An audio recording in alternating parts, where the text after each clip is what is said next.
দরবেশ সাহেব চিত হয়ে শুয়ে শুয়ে তেলাওয়াত করতেছেন আর বলছেন, আল্লাহ রব্বুল আলামিন, তোমার সৃষ্টি নৈপুণ্যতার ভিতরে কোনো ভুল ধরার ক্ষমতা তো কোনো মানুষের নাই। তবে একটা জিনিস আমার নজরে পড়লো, এই যে বিরাট বট গাছটা, পৃথিবীতে যত গাছ আছে যেমন গাছ তেমন ফল, তাল গাছটা যেমন ফলও তেমন, নারকেল গাছটা যেমন ফলটাও তেমন, কিন্তু এত বড় বিশাল বট গাছ ফল হতেছে ছোট্ট ছোট্ট ট্যাবলেটের মতো, গাছটা যেমন ফলটা তেমন হয় না। আল্লাহ এটা ভুল না? তুমি বলেছো যে দেখো কোনো ভুল টুল আছে নাকি? তো ভুল তো না, আমার চোখে এটা লাগলো, যেমন গাছ তেমন ফল হয় না। দরবেশ সাহেব চিত হয়ে শুয়ে শুয়ে তেলাওয়াত করছেন, মনের মধ্যে এই চিন্তা আসলো, গাছটা যেমন তেমন ফলটা হলো না। দরবেশ সাহেব বলেন, এই চিন্তা করতেছি, হঠাৎ করে একটা দমকা হাওয়া বয়ে গেল, ডালে ডালে বাড়ি লেগে গেল, একটা আদা পাকা বটের ফল অনেক উপর থেকে বৃন্তচ্যুত হয়ে চট করে এসে আমার নাকের উপরে ফট করে পড়লো। নাকের উপরে এমন ভাবে পড়ছে, নাকটা জ্বলে উঠছে। আমি সেজদায় পড়ে গেলাম। দরবেশ সাহেব বলেন, আমি সেজদায় পড়ে গেলাম, চোখের পানি ফেলে আল্লাহর দরবারে মাপ চাইলাম, বললাম, রব্বুল আলামিন, তোমার কোন জিনিসের ভিতরে কোনো খুঁত নাই, নিখুঁত জিনিস তুমি বানাইছো, কোনো ভুল নাই। আমি চিন্তা করেছিলাম নারকেল গাছ যেমন তার ফলও তেমন, তাল গাছ যেমন তার ফলও তেমন, বট গাছটা যেমন তেমন ফল।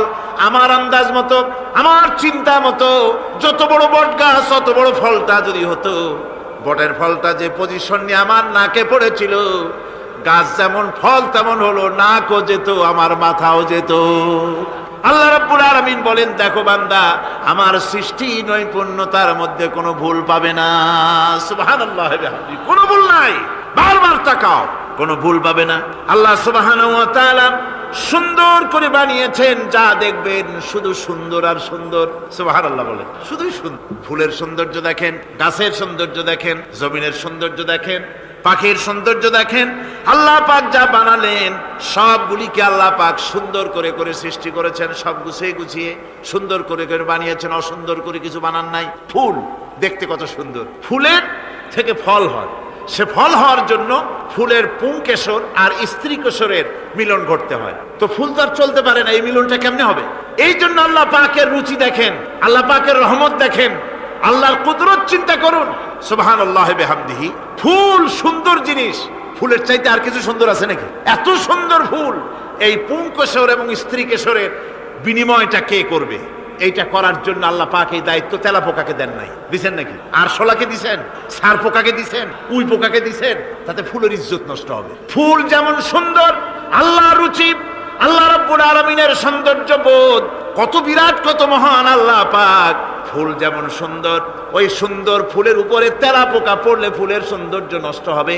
এই জন্য আল্লাহ পাক ফুল যেমন সুন্দর, ওই পুংকেশর আর স্ত্রী কেশরের মিলন ঘটাবার জন্য রব্বুল আলামিন সুন্দর প্রজাপতির ব্যবস্থা করেছেন। ফুল যেমন সুন্দর, প্রজাপতিও সুন্দর। প্রজাপতির ডানায় কোন শিল্পী কোন তুলি দিয়ে এত রং লাগালো! সুবহানাল্লাহ, সুবহানাল্লাহ, কি সুন্দর প্রজাপতি আল্লাহ তৈরি করলেন। আল্লাহ পাক বলছেন, এমনি সুন্দর করে বানালাম, মানুষ বানাইছি, সে মানুষের সৌন্দর্য দেখো। দুইটা চোখ দিলাম দেখার জন্য। চোখ কি জন্য? এখন এই চোখ দুইটা যদি কুমিরের মতো আল্লাহ গোল বানাই দিতেন, চোখ গোল এরকম কুমিরের মতো, দেখতে বিশ্রী হতো। চোখ দুটোকে আল্লাহ টানা টানা করেছে, চোখের উপরে ভুরু লাগিয়েছে, তাতে আবার পশম দিয়েছে, চোখে পিসি দিয়েছে, চোখের ভিতরে মণিটা কালো করেছে, তার চতুর্দিকে সাদা অংশকে নীলাভ করেছেন যাতে কালোটা আরো ফুটে ওঠে। সুবহানাল্লাহ বিহামদি। কত সৌন্দর্য আল্লাহ রাব্বুল আলামিন মানুষকে দিয়েছেন। আল্লাহর রহমতের ওয়াজ সারা বছর করলেও তো ফুরাবে না, এত রহমত, এত দয়া আল্লাহ সুবহানাহু ওয়া তাআলা। মানুষ আল্লাহ কি সুন্দর করে বানালেন। একবার একজন দরবেশ সাহেব রাস্তা দিয়ে যাচ্ছেন, প্রতিমধ্যে তিনি দেখতে পেলেন নদী থেকে এক কলসি পানি নিয়ে এক যুবতী সুন্দরী মেয়ে রাস্তা বেয়ে যেতেছে। দরবেশ সাহেব দাঁড়ায় গেলেন আর ওই যুবতীর দিকে এক নজরে তাকায় আছেন, চোখে পলক দেয় না। এরপরে যুবতী থমকে দাঁড়ায় গেল। আধা বুড়া মানুষ, দাড়ি অর্ধেক পাইকে গেছে, দেখতে দেখায় খুব বুজুর্গ মানুষ, কিন্তু রাস্তায় আমার একা পায়া এমনি করে তাকিয়ে আছে আর চোখ দিয়েও তো পানি পড়ে। ব্যাপারটা কি? দরবেশ কাঁদে কেন? প্রতিমধ্যে আমাকে একা পেয়ে দরবেশ কাঁদে কেন, তাকিয়ে আছে কেন? মহিলার চিন্তা জাগলো। শেখ সাদী রহমতুল্লাহ আলাইহি ঘটনা লিখেছেন, বাংলা কবিতার অনুবাদ করেছেন। একদা সুখদায়ক প্রমোদা বদন, দর্শন করি মম ঝরিল নয়ন, হেসে কহে সে রূপসী সবিস্ময় মন, কহ দেখি মহাশয়, কহ কি কারণ? বিষয়ে বিরাগী তুমি, ভুবনে প্রচার, কি হেতু জন্মিল তব মানস বিকার। যুবতী মেয়েটি বলছে, ওগো দরবেশ সাহেব, হুজুর সাহেব, আমি একটা যুবতী মেয়ে লোক, রাস্তায় আমাকে একা পেয়ে আপনি আমার দিকে তাকায় আছেন আর কাঁদতেছেন। এই বৃদ্ধ বয়সে ভীমরতি হলে কেন? আমাকে দেখে কাঁদেন কেন? আর এক নজরে কেন তাকায়ছেন? কারণটা কি? কি কুমতলব আছে? দরবেশ সাহেব বলছেন, হেসে কহিলাম বালে, করহ শ্রবণ, নেত্র ঝরে তবু হেতু ভেব না এমন। হে রূপসী মেয়ে, তোমার জন্য আমি কান্দি, একথা একবারও চিন্তা করো না। যে শিল্পী রচিল এই সুধাংশু বদন, তাহার তরে ঝরে নেত্র নয়নে জীবন। তোমার প্রেম পাওয়ার জন্য তোমাকে দেখে লোবাতুর এবং কামুক হয়ে তোমার দিকে তাকায় কান্দি, একবারও ভেবো না। আল্লাহর কসম, আমি কাঁদতেছি তোমার এত সুন্দর স্বাস্থ্য আর চেহারা যে আল্লাহ রাব্বুল আলামিন বানায় দিলেন, না জানি সেই আল্লাহ কত সুন্দর। যার সৃষ্টি এত সুন্দর সেই আল্লাহ রাব্বুল আলামিন না জানি কত সুন্দর। আল্লাহ পাক সেই সুন্দর আল্লাহ রাব্বুল আলামিনকে দেখার তৌফিক যেন আমরা পাই। জোরে বলেন আমিন, আর জোরে বলেন আমিন। আল্লাহ পাক বলছেন, আমি সুন্দর করে সব তৈরি করে দিয়েছি। বুঝবে তারা যারা চিন্তাশীল, যারা গবেষণা করে। ইন্না ফি খালকিস সামাওয়াতি ওয়াল আরদি ওয়া ইখতিলাফিল লাইলি ওয়ান নাহার লাআয়াতিন লিউলিল আলবাব। নিশ্চয়ই যারা নাকি জ্ঞানবান, তারা রাত এবং দিনের পরিবর্তন, আকাশ এবং জমিনের সৃষ্টি ইত্যাদির ব্যাপারে, এই সৃষ্টি নৈপুণ্যতার ব্যাপারে তারা চিন্তা করে, গবেষণা করে। এবং দিনের পার্থক্য মানুষের জীবন পদ্ধতিকে দুই ভাগে বিভক্ত করেছে, রাত এবং দিন। দেখেন আল্লাহর রহমত এবং কুদরত সব জায়গায়। রাত এবং দিন মানুষের জীবন চলার পথকে, জীবন পদ্ধতিকে কয় ভাগে ভাগ করেছে? দুই ভাগ। আল্লাহ পাক বলেন, ওয়াজআলনাল লাইলা লিবাসান ওয়াজআলনান নাহারা মাআশা। আমি রাতকে করেছি শান্তির বাহন, রাতকে করেছি আচ্ছাদন, শান্তির বাহন, আর দিনকে করেছি রোজগার করার জন্য। দিনের বেলায় রোজগার করবে, কামাই রুজি করবে, কল কারখানায় যাবে, খেতে খামারে যাবে, অফিস আদালতে যাবে, কাজ কাম করবে। এ কাজ করে করে শরীরের ভিতরে ক্লান্তি আসে, অবসাদ এসে যায়। আল্লাহ রাব্বুল আলামিন বলেন, আমি আবার রাত বানালাম। ওই রাতের বেলায় মানুষ যখন ঘুমায় যায়, এই ঘুম তার সমস্ত অবসাদ আর ক্লান্তি দূর করে দিয়ে সকাল বেলায় আবার তাজা মানুষ করে সমস্ত একেবারে পরিপূর্ণ কর্মক্ষম একজন মানুষে তাকে পরিণত করে দেয়। রাতটাকে আচ্ছাদন করে দিয়েছি, দিনের কোলাহল মুক্ত রাত। সূর্যের আলোর ঝলকানি, তীব্র আলো নাই, চিৎকার নাই, আওয়াজ নাই। রাতের একটি অন্ধকার চাদর পরিয়ে দিলাম এই পৃথিবীর উপরে। রাতের একটি অন্ধকার চাদর পৃথিবীর উপরে পরিয়ে দিলাম। কোলাহল মুক্ত পৃথিবী। এখন সূর্যের তীব্র আলো আর নাই। এখন আরামে তুমি ঘুমিয়ে যাও, ঘুমাও, আবার সকালবেলা উঠে তুমি কাজ করবে। আল্লাহ পাক বলেন, আমি এভাবে ومن رحمته جعل لكم الليل والنهار لتسكنوا فيه ولتبتغوا من فضله। আল্লাহর রহমতের ভিতরে এটাও রহমত, আল্লাহর করুণা, আল্লাহর দয়া যে তিনি দিনকে করেছেন রুজি কামার জন্য, রাতকে করেছেন তিনি তোমাদের জন্য ঘুমাবার জন্য, বিশ্রামের জন্য। এই ব্যবস্থা আল্লাহ রাব্বুল আলামিন করেছেন, যিনি তোমাদেরকে দুপুর বেলায়, বিকেল বেলায়ও তোমাদেরকে অবসাদ গ্রহণের জন্য, আরামের জন্য দুপুর এবং বিকাল, সকাল ইত্যাদি তৈরি করেছেন। কোরআন শরীফের ভিতরে আল্লাহ পাক এই সমস্ত কথাগুলি ব্যাখ্যা সহকারে বলে দিচ্ছেন যে আমার রহমত ওয়াসিআত রাহমাতি কুল্লে, সেই সমস্ত জিনিসের চতুর্দিকে, তুমি যেখানে আছো তার চতুর্দিক, আকাশ এবং জমিন, আমার রহমত তোমাকে ঘিরে রেখেছে। এ কোরআন নাজিল করেছেন সেই আল্লাহ, সেই রহমান, যার দয়া সর্বত্র ছড়িয়ে আছে। আল্লাহ পাক বলছেন, এরপরে তোমাকে সৃষ্টি করলাম, জমিন সৃষ্টি করলাম খাবারের জন্য। আমার রহমতের বিষয়টা দেখো, আমি এমন দয়াবান, এমন মেহেরবান। এবার তোমার খাবারের জরুরত হলো, তুমি কি খাবে? সেজন্য এই জমিনে ফসলের ব্যবস্থা আমি আল্লাহ করেছি। জোরে বলেন সুবহানাল্লাহ। জমিন শুকায় গেছে, বৈশাখ মাসের, জ্যৈষ্ঠ মাসের প্রচন্ড রৌদ্রের তাপে জমিন শুকায় গেছে। এই জমিনে তুমি ফসল ফলাবে কি করে? যদি না পানি দিয়ে জমিনটারে ভিজায় দেই। আল্লাহ বলেন, জমিন ভিজাবার দায়িত্ব আমি নিলাম। আল্লাহুল্লাযী আরসালার রিয়াহা ফাতুসিরু সাহাবা। সমুদ্রের পানি লবণাক্ত পানিগুলি বাষ্পীয় আকারে উত্থিত হয়ে যায়, মেঘমালায় পরিণত হয়ে যায়। বাতাসকে বলি, এই মেঘকে টেনে নিয়ে যাও অমুক জায়গার উপরে। মেঘ চলে এলো। আল্লাহ বলেন ফাসুকনাহু ইলা বালাদিম মাইয়িতিন ফাআহইয়ানা বিহিল আরদা বাদা মাউতিহা কাযালিকান নুশুর। আল্লাহ পাক বলছেন, বৃষ্টির পানি পড়লো, মরা জমিন জিন্দা হয়ে গেল। এই মরা জমিন জিন্দা হলো। এরপরে তুমি বীজ বপন করলে, ধান বপন করলে, গম বপন করলে, মাটির খাসলাত হলো সব পচায় দেওয়া। মাটির খাসলাত কি কথা বোঝেন না? মাটির ধর্মটা কি? পচায় দেওয়া। যা রাখেন পচে যাবে, লোহা রাখেন জং ধরে যাবে, পাথর রাখেন আস্তে আস্তে, এ ধরনের যেসব জিনিস রাখেন আস্তে আস্তে করে ধ্বংস হয়ে যাবে, পচে যাবে।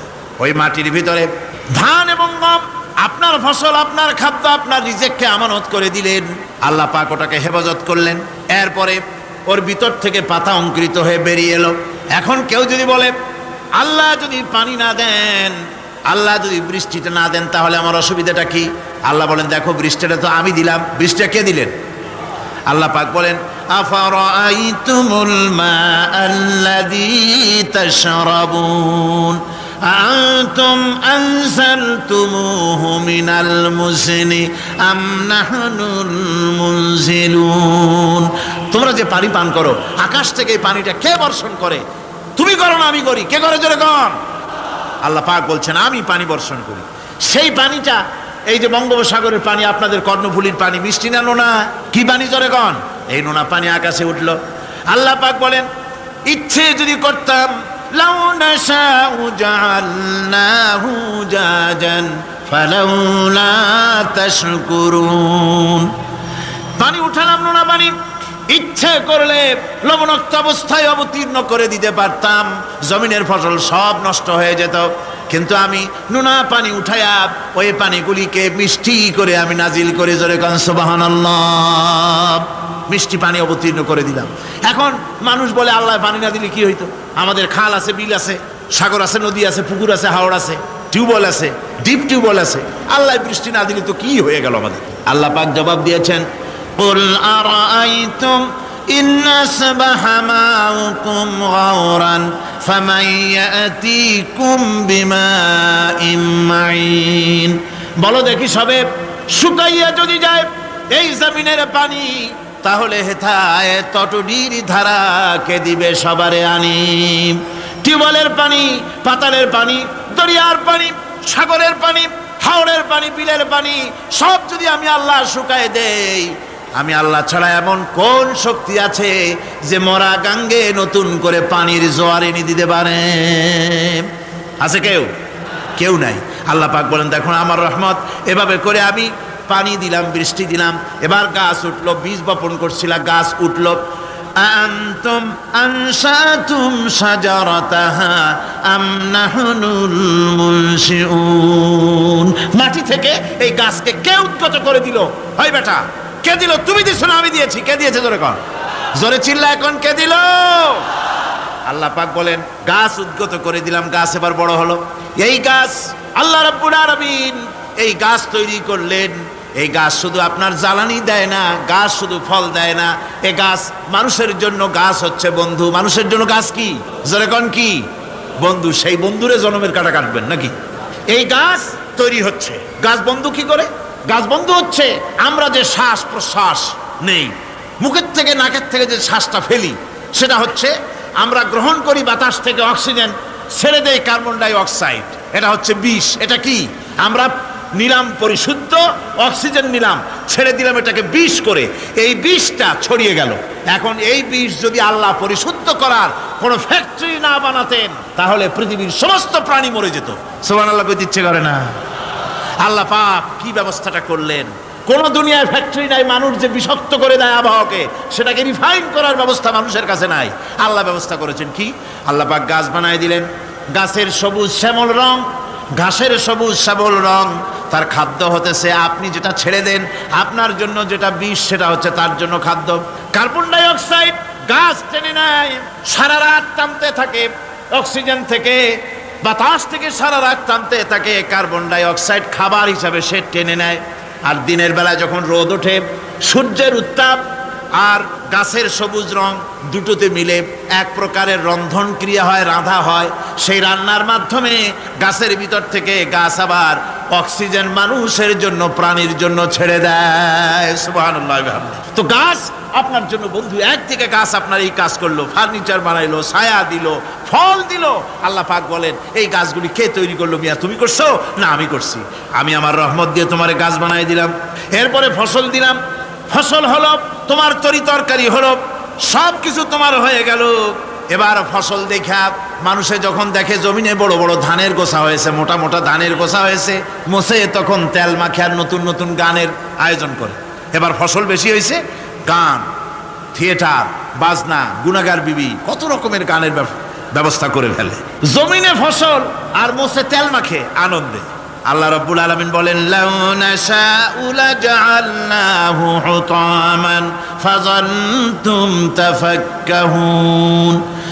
আমি যদি ইচ্ছে করি তোমার জমিনের সমস্ত ফসলটাকে আমি সম্পূর্ণ কুটায় পরিণত করে দিতে পারি, তুষে পরিণত করে দিতে পারি। পারেন না? ধানের ভিতরে আল্লাহ যদি চাউল না দেন তাহলে সব তুষ হয়ে যাবে না? তখন কি করবেন আপনারা? কি করবেন? বাংলাদেশ তখন হরতালের দেশ। যখন আপনি দেখলেন যে জমিনে ধানে এবার সব তুষ হইছে, তখন আল্লাহর বিরুদ্ধে হরতাল করেন। লাভ হবে কিছু? লাভ হবে? আল্লাহর বিরুদ্ধে আপনারা অনশন ধর্মঘট করেন, লাভ হবে কিছু? কোনো লাভ হবে না। আল্লাহ রাব্বুল আলামিন বলেন, কোনো লাভ হবে না, বরং তোমরা তখন বলবে, ইন্না লামুগরামুন বাল নাহনু মাহরুমুন।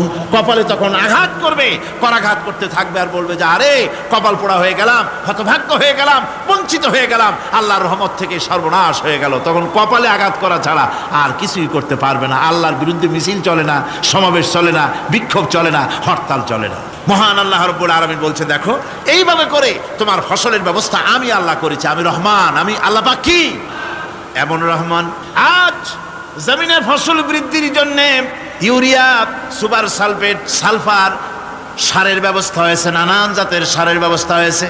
যখন এই সার মানুষ তৈরি করতে শেখে নাই, আবহমান কাল থেকে এই জমিনের জন্য সারের ব্যবস্থা কে করেছেন? জোরে কন।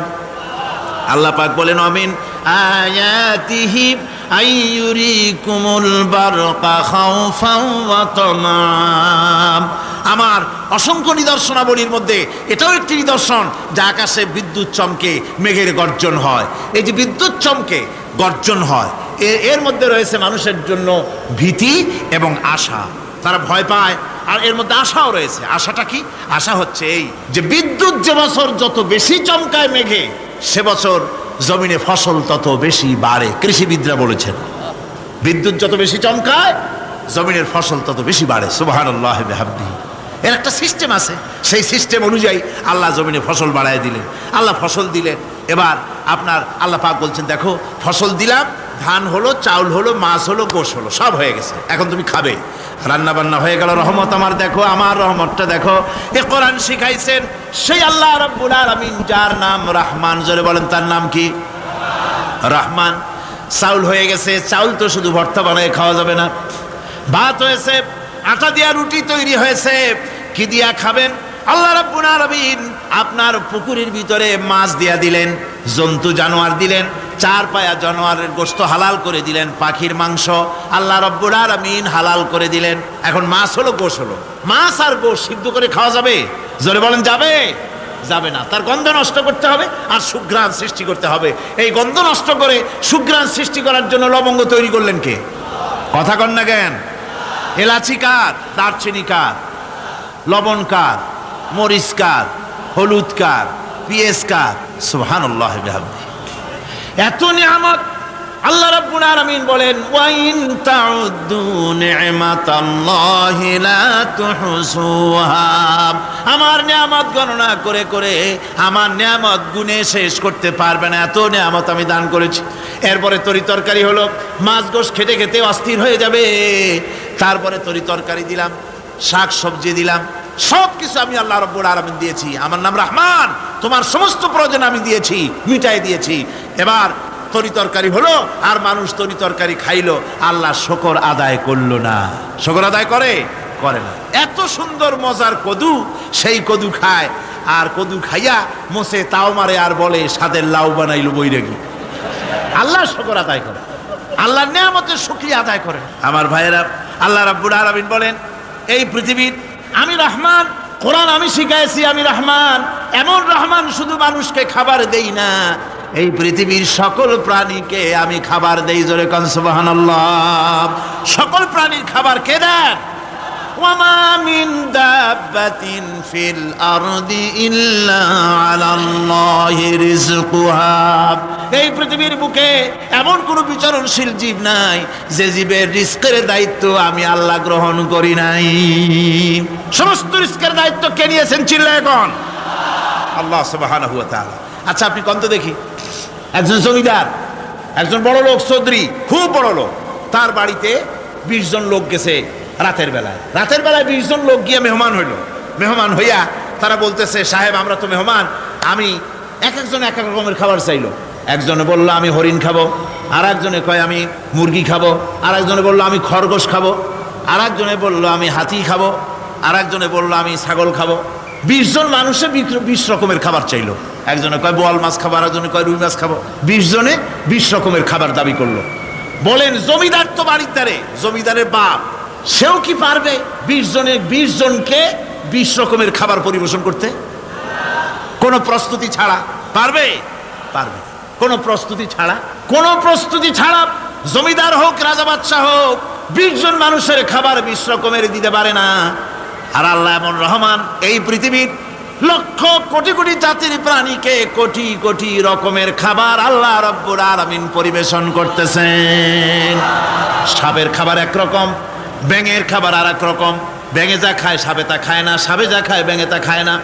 হাতির খাবার, গন্ডারের খাবার, ভল্লুকের খাবার, বাঘের খাবার, সিংহের খাবার, মানুষের খাবার, ছাগলের খাবার, মুরগির খাবার, মশার খাবার, সারপোকার খাবার, সমস্ত খাবার ভিন্ন ভিন্ন। আবার সমস্ত খাবারের মজা আল্লাহ রাব্বুল আলামিন আলাদা আলাদা করে দিয়েছেন। এমন রহমান, আপনার পেট ভরবেন শুধু স্বাস্থ্য বানাবার জন্য, পেট ভরে খাওয়া দরকারটা ছিল। আল্লাহ পাক দেখলেন যে না, শুধু পেট ভরলে তো এরকম খাইতে চাইবে না, তাই আল্লাহ রাব্বুল আলামিন জিহ্বা দিয়ে দিলেন যাতে করে মজা লাগে আর খায়। সব রকমের মজা, এক এক গোশতে, এক এক মাছে, এক এক তরকারিতে এক এক রকম মজা না, সব রকম মজা, সব একরকম মজা, ভিন্ন ভিন্ন রকমের মজা। আল্লাহ পাক বলেন আমি রহমান, দেখো আমি কিভাবে খাওয়াই। ওয়া কাইয়্যিম মিন দাব্বাতিন লা তাহমিলু রিজকুহা আল্লাহু ইয়ারযুকুহা ওয়া ইয়্যাকুম। এই পৃথিবীতে এমন অনেক বিচরণশীল জীব আছে যে প্রাণীরা নিজের জন্য কোনো সঞ্চয় করে না, সঞ্চয় করে শুধুমাত্র পৃথিবীর মানুষ। আর পিঁপড়ায় কিছু সঞ্চয় করে। অন্যান্য বহু প্রাণী আছে যাদের কোনো সঞ্চয় নাই। কি বলেন, পাতিশিয়ালের কোনো ব্যাংকে অ্যাকাউন্ট আছে নাকি? না। শীতের মৌসুমে পাতিশিয়াল আইসা ব্যাংকের ম্যানেজারকে বলে না যে কয়েকটা মুরগি আনছি, আমার নামে একটা অ্যাকাউন্ট ওপেন করেন, বৃষ্টির সময় আমি যেন ওগুলো উঠাইয়া পাইকারি দরে খাইতে পারি। ওর কোনো খাবার নাই, সঞ্চয় নাই। এ ধরনের পাখির সঞ্চয় নাই, পশুর সঞ্চয় নাই। মহান আল্লাহ রাব্বুল আলামিন তিনি বলছেন, সকাল বেলায় পাখি তার বাসা দিয়া ক্ষুধার্ত পেট নিয়ে পাখিগুলি উড়ে চলে যায়। সাপ তার গর্ত থেকে বের হয় খালি পেটে, পাতি শৃগাল খালি পেট নিয়ে গর্ত থেকে বেরিয়ে যায়।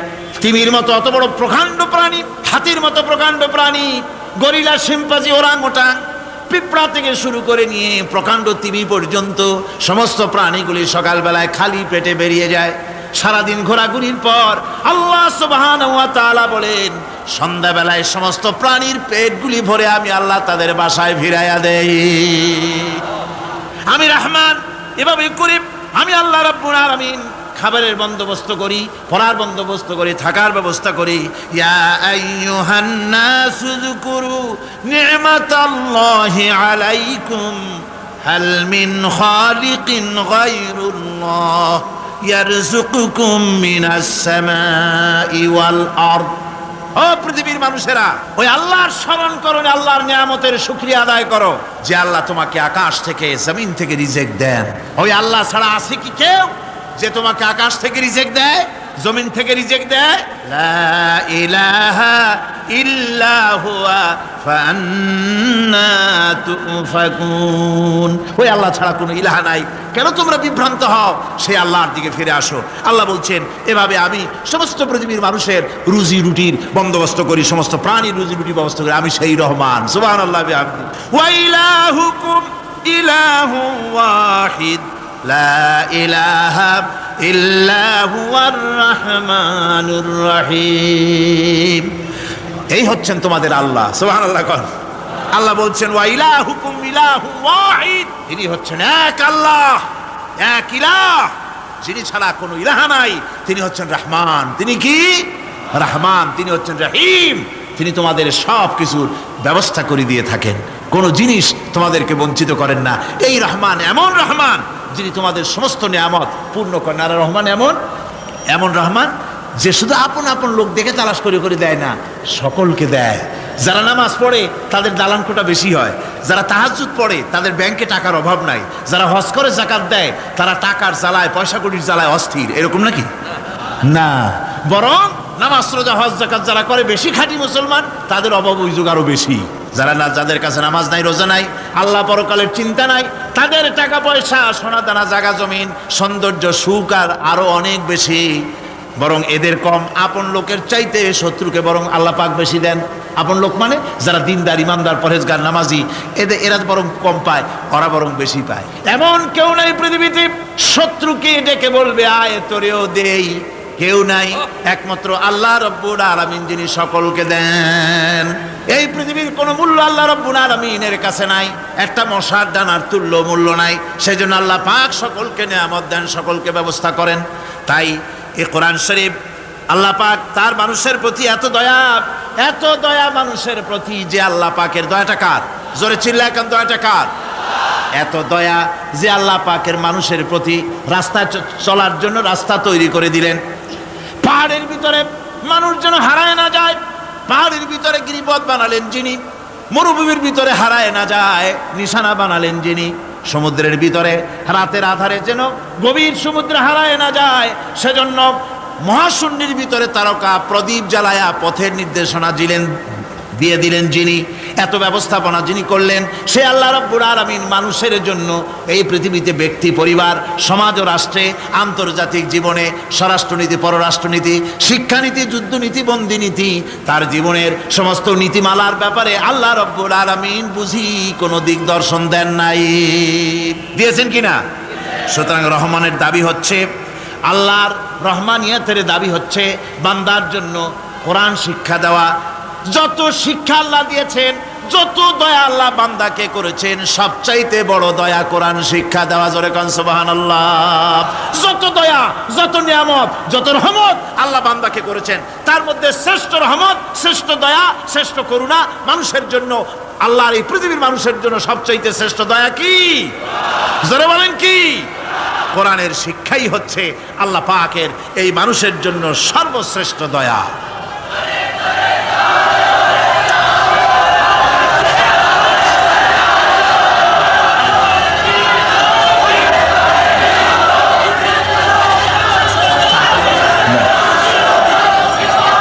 আমার ভাইয়েরা, কোরআনে কারীম কত বড় নিয়ামত। আর রহমানু আল্লামাল কোরআন। এতক্ষণ যেই রহমানের দয়ার কথা বললাম, সেই রহমান কোরআন শিখাইছেন। সুবহানাল্লাহ। কি শিখাইছেন?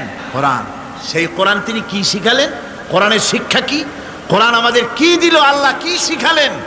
সেই ব্যাপারে কথা হবে আগামীকাল ইনশাআল্লাহ। সবাই বলেন ইনশাআল্লাহ। দাঁড়ানো ভাইরা বসেন, দাঁড়ানো ভাইরা সবাই বসেন, মোনাজাতে অংশগ্রহণ করেন। মোনাজাত করা জরুরি, কেউ দাঁড়িয়ে থাকবেন না, সবাই বসেন, মোনাজাতে অংশগ্রহণ করুন, মোনাজাত করুন। দাঁড়ানো ভাইরা বসুন, কেউ দাঁড়িয়ে থাকবেন না। আমি আজকে আর লম্বা কথা বলবো না, যেহেতু আমি পরিশ্রান্ত হয়ে এসেছি। আগামীকাল ইনশাআল্লাহ এর থেকেও আগে শুরু করবো। আজকে যেমন দেরিতে শুরু হয়েছে, এরকম আগামীকাল দেরিতে শুরু হবে না ইনশাআল্লাহ। আরো আগে শুরু করব, যাতে করে আমি আপনাদের সামনে কথাগুলি সুন্দর করে বুঝাতে পারি। সবাই বলেন আমিন। কোরআন আমাদের কি দিল, কত বড় রহমত এই কোরআন, যে আল্লাহর এত বড় দয়া, সে আল্লাহ আমাদের কি শিখালেন, সেই কথাই আগামীকাল আলোচনা হবে ইনশাআল্লাহ। আজানে এই কি বলে, মুনাজাতের পরে আজান হবে, আজানের পরে বা জামাতে এশার নামাজ হবে, এশার নামাজ বা জামাতের সাথে আদায় করে যাবেন। মুনাজাতের কথা শুনে টুপি মাথায় দেওয়া লোক উঠে হাঁটতে পারে, এটা তো বিশ্বাস করার অযোগ্য। কেমন কথা, টুপি মাথায় জামা গায়ে দেওয়া, টুপি ছাড়া কেউ হলে মনে করতাম যে অন্য কেউ বুঝি, কিন্তু মুসলমান মুনাজাতের নাম শুনে হাঁটে, এটা দারুণ একটা বেকায়দার কথা এবং এটা একটা বেয়াদবি কাজ। মুনাজাত লাগে না, দোয়া লাগে না, এমন কোন মানুষ আছে নাকি? কোন? সকলের জন্য দোয়া প্রয়োজন। আমরা দোয়া করবো আল্লাহর দরবারে, এশার নামাজ বা জামাত আদায় করে যাবেন। আল্লাহুম্মা আমিন। রব্বানা যালামনা أنفسنا وإن لم تغفر لنا وترحمنا لنكونن من الخاسرين ربنا لا تزغ قلوبنا بعد إذ هديتنا وهب لنا من لدنك رحمة إنك أنت الوهاب أي الله تعالى হাজার হাজার মুসলমান নরনারী দীর্ঘক্ষণ ধরে তোমার দ্বীনের কথা আমরা শুনেছি, আলোচনা করেছি। মেহেরবানি করে দুরূদ ও সালামটুকুন, আলোচনার সওয়াবটুকুন জনাবে মুহাম্মদ রাসূলুল্লাহ সাল্লাল্লাহু আলাইহি ওয়াসাল্লামের রূহ মুবারকে পৌঁছায় দাও রব্বুল আলামিন। আমরা যত লোক এখানে বসেছি, এর মধ্য থেকে যাদের মা বাপ দুনিয়া থেকে বিদায় হয়ে গেছে, আল্লাহ দয়া করে মেহেরবানি করে কবরগুলিকে জান্নাতের টুকরায় পরিণত করে দাও রব্বুল আলামিন। কোরআনে কারীমের মাহফিলে এসেছি, সারা জীবন যত গুনাহ করেছে, কোরআনে কারীমের বরকতে আমাদের জিন্দেগির সমস্ত গুনাহ খাতাকে মাফ করে দাও আল্লাহ। আয় আল্লাহ তাআলা, ইসলামী সমাজ কল্যাণ পরিষদ প্রতি বছর এই মাহফিলের আয়োজন করে থাকেন, তোমার কোরআনের খেদমত করে থাকেন। এবছরে আয়োজন করতে যথেষ্ট বেগ পেতে হয়েছে তাদেরকে, আল্লাহ তুমি তাদের প্রয়োজনকে গায়েবী মদদ দিয়ে পুরা করে দাও রব্বুল আলামিন। এই খেদমতের পুরোধা যিনি, এ কোরআনে কারীমের তাফসীরের মাহফিলের সাথে যিনি অঙ্গাঙ্গিভাবে জড়িত, মাওলানা শামসুদ্দিন সাহেব, আয় আল্লাহ তাআলা, ডাক্তাররা বলেছে তার দৃষ্টিশক্তি ফিরে পাওয়া অসম্ভব, কিন্তু আমরা তোমার কাছে কোনো জিনিস অসম্ভব মনে করি না রব্বুল আলামিন। তোমার কাছে অসম্ভব বলে কোনো জিনিস তোমার কাছে নাই। তুমি দয়া করে মেহেরবানি করে তার চোখ দুটির দৃষ্টিশক্তি ফিরাইয়া দাও রব্বুল আলামিন। এ মাহফিলকে তোমার দরবারে মঞ্জুর করে নাও। এ মাহফিলে যারা আসেন, যারা কথা বলেন, সকলকে যোগ্যতা দাও যাতে করে তোমার বান্দাদেরকে সঠিক কথা পৌঁছাতে পারেন। আমাদের দ্বীন ও ঈমান আকীদাকে আল্লাহ তুমি সহি করে দাও, তোমার রাস্তায় চলার তৌফিক দাও। এ মাহফিলের জন্য যারা পয়সা দেয়, কষ্ট করে, শুনতে যারা আসে, আল্লাহ তুমি তাদের প্রতি রহম করো। এই মাহফিলে বাংলাদেশের বিভিন্ন জেলা থেকে লোক আসে, বিভিন্ন জায়গা থেকে লোক আসে, বাড়িঘর ফেলে আসে। আল্লাহ প্রত্যেকের বাড়িঘর, বিবি বাল বাচ্চা তুমি হেফাজতে রেখো, সকলকে তুমি হেফাজতে রেখো রব্বুল আলামিন। অনেকে দোয়া চেয়েছেন, অনেকের অসুখ। এক মহিলা লিখেছেন প্রতি বছর তিনি আসেন, এবার আসতে পারেন নাই, তিনি খুব দুঃখ করে লিখেছেন, আল্লাহ তুমি তাকে সুস্থ করো, ভালো করে দাও, যাতে অন্তত এই মাহফিলে একটা বারের জন্য তিনি আসতে পারেন, এর সুযোগ করে দাও। যত লোক অসুস্থ আছে, যত জায়গায় অসুস্থ আছে, অপারেশন হচ্ছে অথবা রোগ আছে, আল্লাহ তুমি সকলের রোগ ব্যাধি দূর করে দাও আল্লাহ।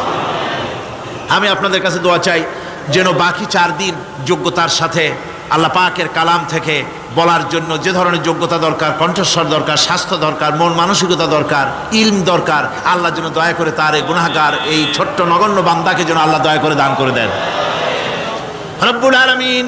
যত মানুষ এই মাহফিলে আসছে, আল্লাহ সকলকে, আমাদের সকলকে তুমি আহলে কোরআন বানায়া দাও।